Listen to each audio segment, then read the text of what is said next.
My fellow citizens, we gather at a time of great uncertainty, a time when the bonds we once thought unshakable are now under question.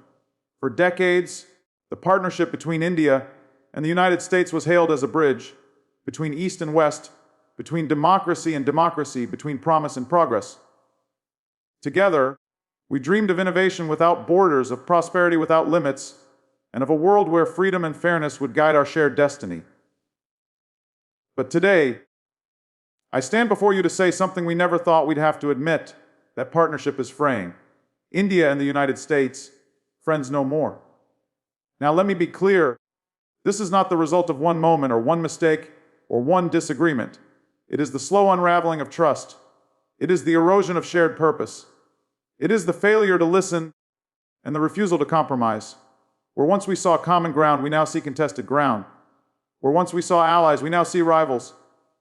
And yet, my friends, the lesson of history is this: endings can also be beginnings. If this friendship has ended, it does not mean that hope has ended. If the ties of yesterday are broken, it does not mean that the bridges of tomorrow cannot be built anew, stronger, wiser, and more just. We must face a hard truth. When partnerships lose their meaning, when respect is replaced by suspicion, when cooperation is consumed by competition, then friendship becomes an empty word. And so, the time has come for America to chart its course with clarity and conviction. But let me also say this: we do not close the door on dialogue. We do not turn away from peace. We will always leave the table open for honest conversation. For friendship cannot be demanded, it must be earned. Trust cannot be imposed, it must be nurtured. So yes, the chapter of India and the United States as friends may be closing, but the story of democracy, of progress, of humanity, that story goes on. And we, the American people, will remain committed to that story. Because in the end, history does not remember alliances by their names. It remembers whether nations had the courage to stand for what is right, the wisdom to change when change was needed, and the strength to keep moving forward. So let us move forward with hope in our hearts, determination in our hands, and the belief that even when friendships end, the future can still be built on something greater. When President Obama began his speeches, he often grounded his audience in shared memory, in the story of where we had been together before confronting where we stood now. That is what the opening with reflection achieves in this speech. By recalling the history of the India-US relationship, it does two things. It honors the journey that has been made, and it prepares the ground for the hard truth that follows. For decades, the relationship between India and the United States was not just another diplomatic alignment. It was framed as a meeting of two of the world's greatest democracies. On one side, the United States, a nation born out of revolution and founded on the belief that all people have the right to life, liberty, and the pursuit of happiness. On the other side, India, a nation that emerged from colonial rule with the same ideals of self-determination and dignity, with a constitution that enshrined equality and freedom for more than 1 billion citizens. Together, these two countries represented not just power, but promise. The opening reflection serves as a reminder that this partnership was never only about trade deals, military exercises, or international forums. It was about the symbolism of democracy itself. In a world where authoritarianism often loomed large, the friendship between India and America was painted as proof that free nations could stand together, inspire progress, and serve as examples for others. When an American president visited New Delhi, or when an Indian prime minister spoke before Congress, the applause was not only diplomatic courtesy, it was a celebration of shared ideals. In invoking that shared history, the speech deliberately uses warm and unifying language, a bridge between East and West, between promise and progress. This is a hallmark of Obama's rhetorical style, simple but resonant phrases that elevate political alliances into moral partnerships. He often framed political relationships not in transactional terms, but in aspirational ones, appealing to both logic and emotion. By doing so, he makes listeners remember why the relationship once mattered in the first place. But reflection is not nostalgia. It sets up a contrast. By opening with a recollection of strength, the speech is able to underscore just how much has been lost. Without that reminder of past friendship, the phrase, "friends no more," would feel abrupt, even harsh. Instead, it lands with a heavier weight because the audience has just been reminded of what is slipping away. That's why the first keynote is so crucial. It ensures that the message of rupture does not come across as casual or careless, but as painful, reluctant, and deeply significant. Ultimately, this reflective opening also sets the emotional tone. It gives the audience permission to grieve, but it also calls on them to respect the history that came before. It says, in essence, we were once something great together. And because of that greatness, what we are losing now matters. That blend of dignity and disappointment is what makes the speech both motivational and sobering. Every powerful speech, especially in Obama's tradition, follows a rhythm. You remind people of what was good, then you face them with the reality of what is no longer so. The second keynote of this speech, Acknowledgement of Decline, does exactly that. It takes the audience from memory into the present moment, from nostalgia into the hard truth that India and the United States are friends no more. And now, the important nuance here is that this acknowledgement does not come in the form of anger, accusation, or blame. Instead, it is framed as a sober diagnosis, the way a doctor might explain an illness, gently but firmly, making sure the patient understands the gravity of the condition. The decline in relations is not cast as the fault of one leader or one government alone. Rather, it is portrayed as the result of something deeper. The slow unraveling of trust. That phrase carries weight. Trust is the currency of friendship, whether between nations or between people. Once it begins to fray, even small disagreements can turn into large divides. The rhetoric here leans on repetition for emphasis. It is the erosion of shared purpose. It is the failure to listen. It is the refusal to compromise. This is classic Obama cadence, building momentum through parallel structure, helping the audience not only hear, but feel the inevitability of what has happened. Each clause strikes a slightly different note: erosion, gradual, failure, human responsibility, refusal, deliberate choice. Together they paint a picture that is both fair and firm, no finger pointing but no denial either. The acknowledgement also highlights a shift in perception. Where once we saw common ground, we now see contested ground. Where once we saw allies, we now see rivals. This contrast technique is essential because it makes the audience understand that the decline isn't just technical or bureaucratic. It's emotional.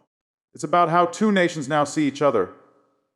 And in international relations, perception can be as consequential as reality. But here's what makes this keynote especially Obama-esque.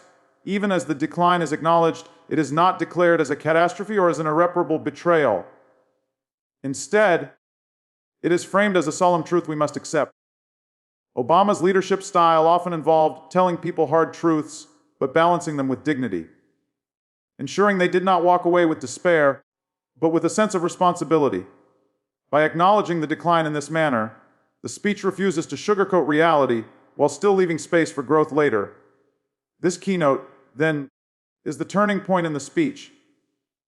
It bridges the opening reflection, a story of partnership, with the later call to hope, the possibility of rebuilding or moving forward. Without this acknowledgement, the speech would sound naive, pretending the relationship is intact. Without the earlier reflection, the acknowledgement would sound bitter or cynical.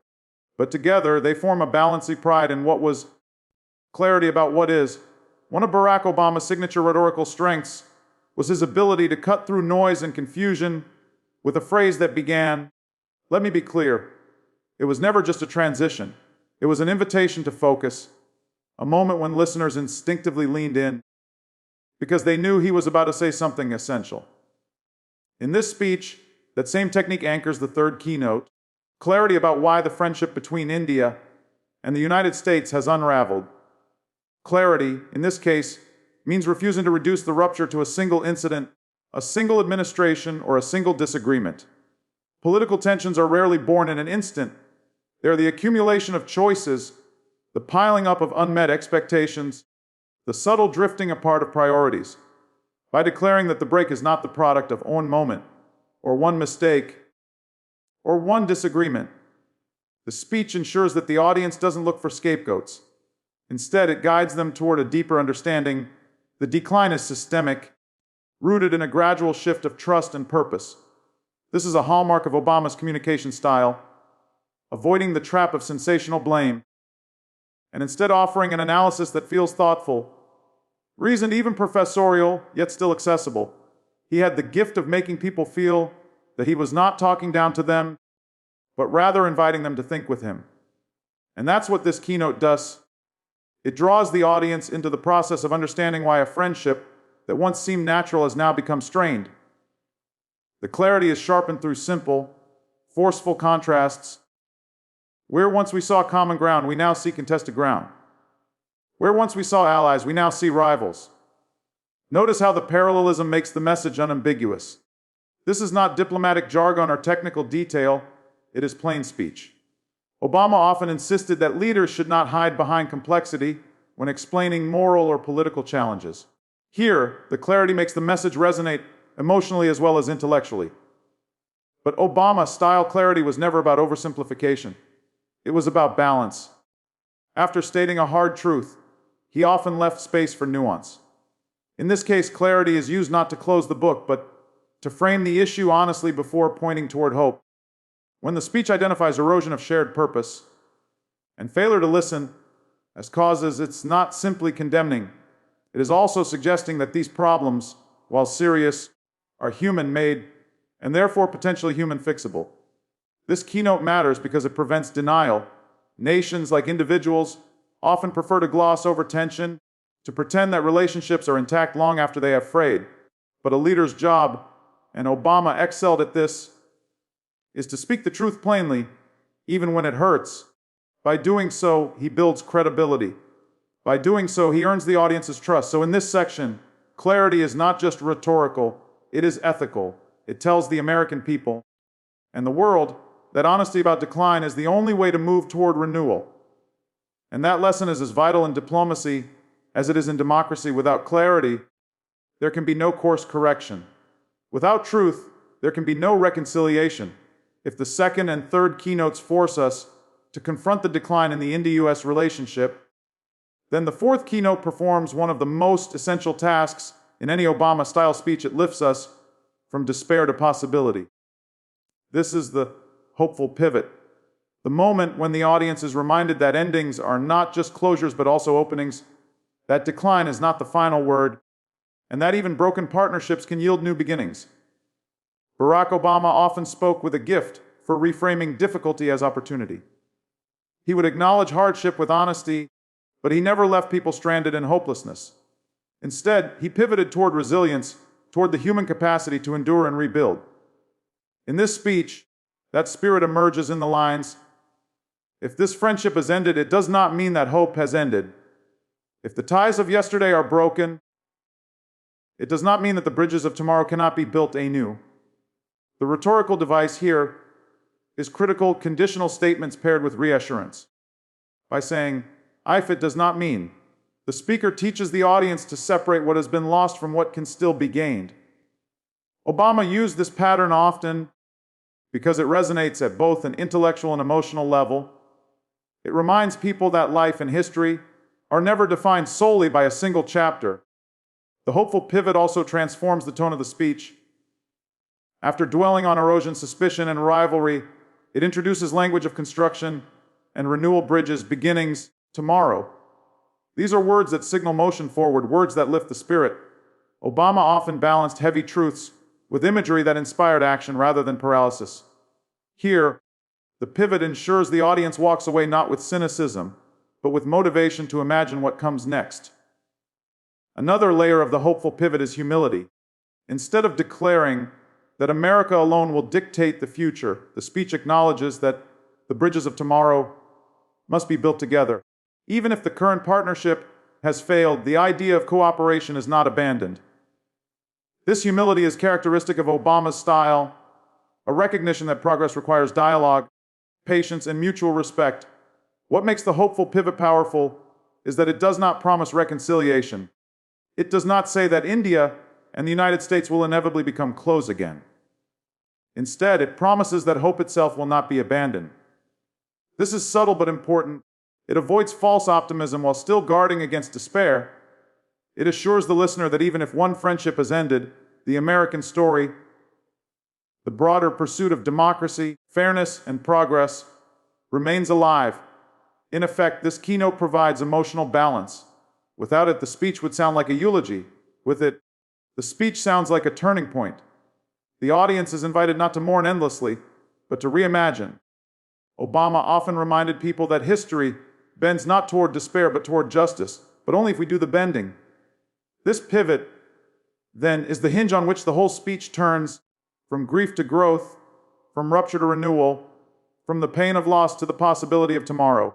One of Barack Obama's most enduring qualities as a speaker was his ability to root politics and morality. He never allowed alliances or strategies to appear merely transactional.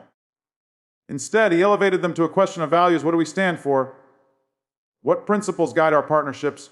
This keynote, moral grounding, is where the speech reminds the audience that the essence of friendship, whether between nations or individuals, is not convenience, but character.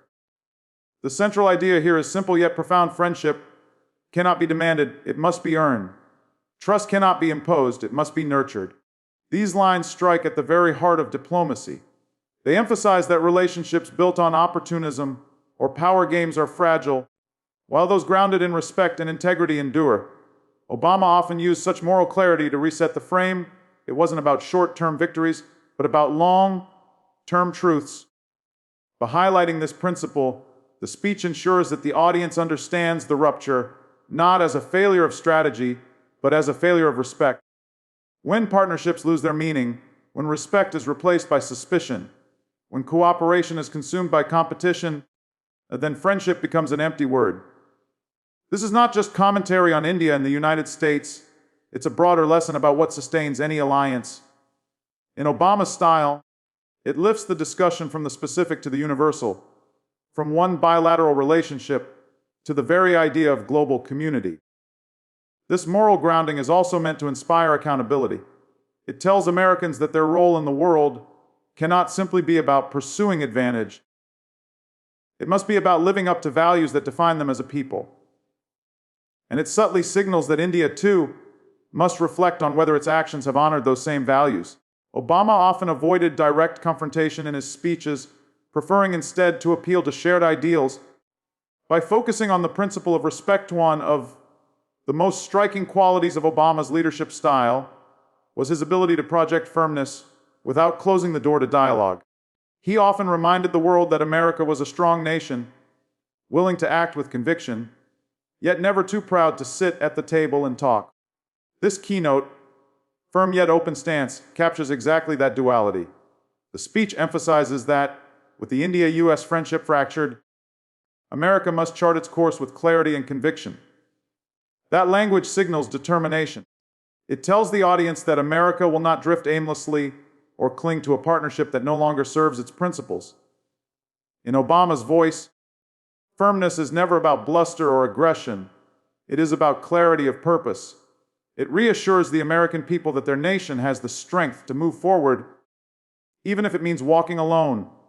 And yet, almost in the same breath, the speech offers a counterbalance. We do not close the door on dialogue. We do not turn away from peace.